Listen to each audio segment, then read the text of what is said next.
Hello everyone, hope you're doing well. It's time to talk about another vehicle that I've spotted recently, and this is the Object 435. The Object 435 is just a better T-62 at, well, the same BR. And this is kind of an interesting thing for the Soviets at 8.7.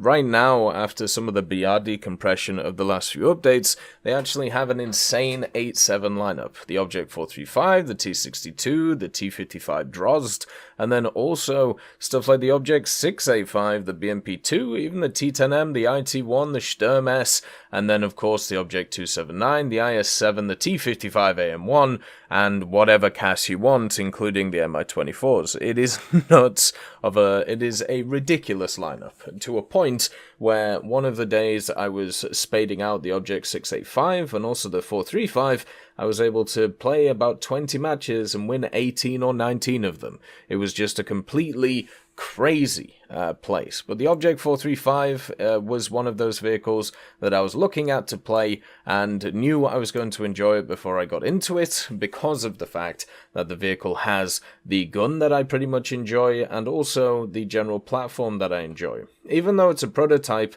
it doesn't really lose anything. Usually prototypes in the game have something missing, whether it is like a top-mounted gun or whether it is some kind of additional idea that a vehicle would get to in production. But the Object 435 just isn't that.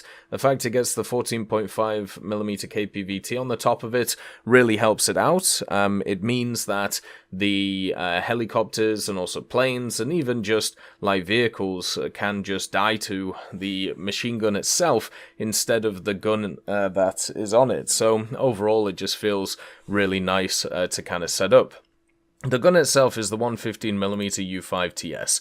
Now, this gun is definitely one which, as I said, I've enjoyed in the past on the T-62 and also in other areas as well. One of the problems that I think a lot of people have with the gun is the post-pen damage of the APFSDS round. So this vehicle has access to two APFSDSs. It has the 3BM4 and then it has the 3BM3.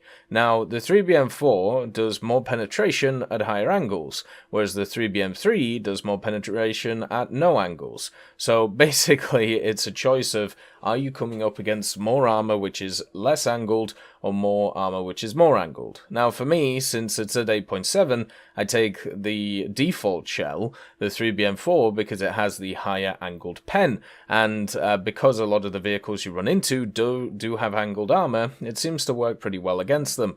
And this actually means that the vehicle itself is in a really nice place to be able to, use that default round to attack stuff. No Heat FS nonsense with this vehicle, which is kind of surprising, because the Heat FS, even though it's a rank 4 modification on it, is easily the worst round that exists. The 435 has some advantages over the T-62, even though the gun is exactly the same. The main advantage, at least in my opinion, is the mobility. They both have the same engine, but the Object 435 is a few tons lighter than it, and also at the same time has an interesting transmission and also does kind of motor about the place when it goes forward. Recently, in the last update, they actually gave it a new engine sound. And also the not T-62, what's the vehicle called? The T-64, sorry. They gave the T-64 the same engine sound as it. So you sound a bit like a weed whacker as you go around the place. But overall, it's one of those things you're going to have to get used to. There's some vehicles out there which are always louder than others. The Type 74 for the longest time was incredibly loud. You could tell where it was coming from, basically, half a map away. Same with stuff like an Abrams, when it used to have the really loud whine. The Object 435 is just the new vehicle that is like that, where it just has this really annoying noise which follows it around, and that does mean that in a lot of engagements, the enemy will know exactly where you're coming from, so you have to play around that. And you can with this thing, because the armor on the front is not bad, it's very angled, with a 120mm plate on the front. The turret itself, a lot of the front of it, actually it goes up to 300mm. So a lot of people shooting your turret, as long as they don't shoot it in specific places, they're not going to go through, which makes this thing super good in a hull-down setup.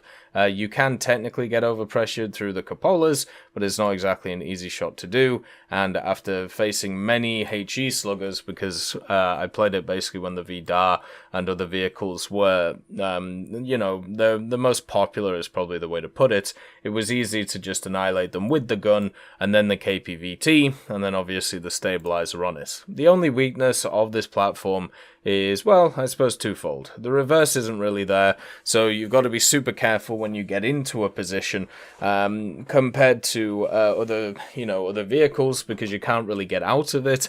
And the other one is the reload. The reload on the 115, it gets out reloaded by pretty much every other meta gun at this area.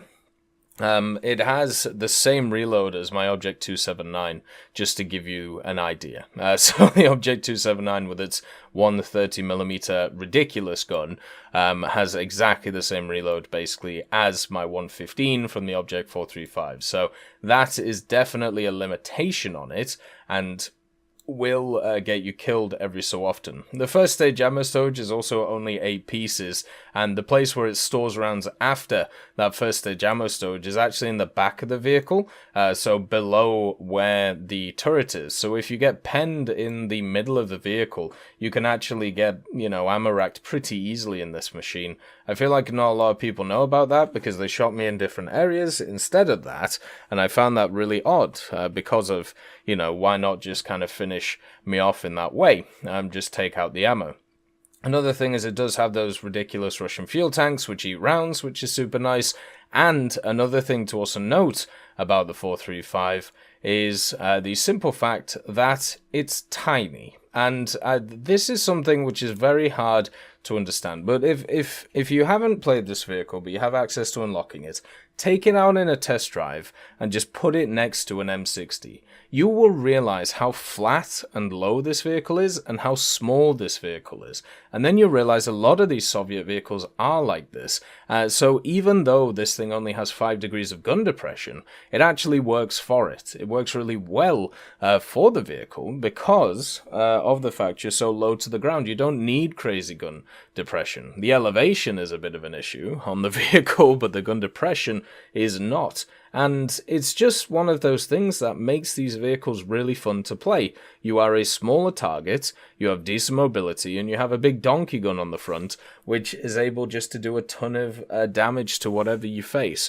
The only issue with this vehicle is the 8-7 lineup for the Soviets is so stacked, it's not going to get in it every time, because of how crazy the area is. And just like when I spaded out the 685, just like when that got done, it was like, oh, well, do I replace it? Do I leave in this vehicle, Like the Object 279, of course, is just a absolute monstrosity of a vehicle, and the Object 685, just as an idea, I had a 69% win rate with that thing over 100 battles. Like, it's not as if we kind of got hammered with it. The Object 435, using it mainly as a secondary vehicle to the 685, we had a 57% win rate with this vehicle.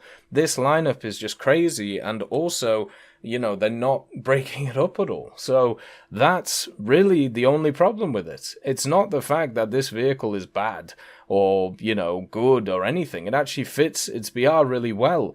It's just the simple fact that this area for the Soviets right now is absolutely disgusting and definitely worth a play. As always, I hope you have a wonderful day, and I'll see you next time.